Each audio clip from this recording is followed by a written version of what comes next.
వైఎస్ఆర్సీపీ అధ్యక్షుడు జగన్మోహన్ రెడ్డి గారికి ఉన్నట్లుండి రైతాంగం పైన అపారమైన ప్రేమ పుట్టుకు రావడం జరిగింది.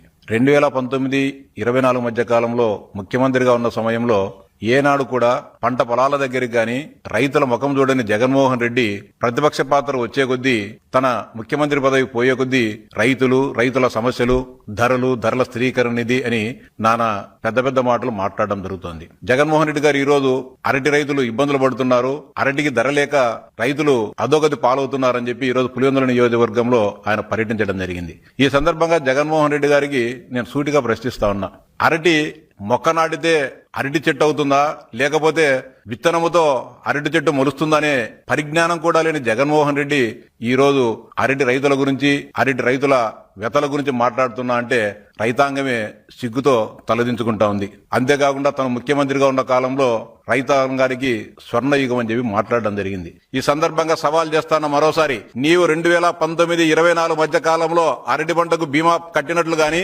అరటి పంట నష్టపోయిన రైతాంగానికి పంటల బీమా చెల్లించినట్లు గాని నువ్వు చూపించగలిగితే నేను నా శాసన మండలి సభ్యత్వాన్ని కూడా రాజీనామా చేస్తా అని చెప్పి జగన్మోహన్ రెడ్డి గారిని సవాల్ చేస్తానా. ఈ సవాలుకు నీవు సిద్ధమా? 2019-24 మధ్య కాలంలో నువ్వు అరటి పంటకు పంటల బీమా చెల్లించినట్టు, రబీ పంటలకు పంటల బీమా చెల్లించినట్టు నువ్వు చూపించలేకపోతే నువ్వు నీ శాసనసభ్యత్వానికి రాజీనామా చేస్తావా జగన్మోహన్ రెడ్డి అని చెప్పి నేను సూటిగా సవాల్ చేస్తున్నా.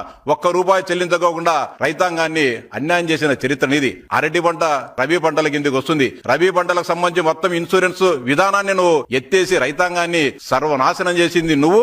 ఈ రోజు రైతులకు బాధలు పడుతున్నారని చెప్పి మొసలి కన్నీరు కార్చడం ఎంతవరకు సవని మాట్లాడుతున్నా.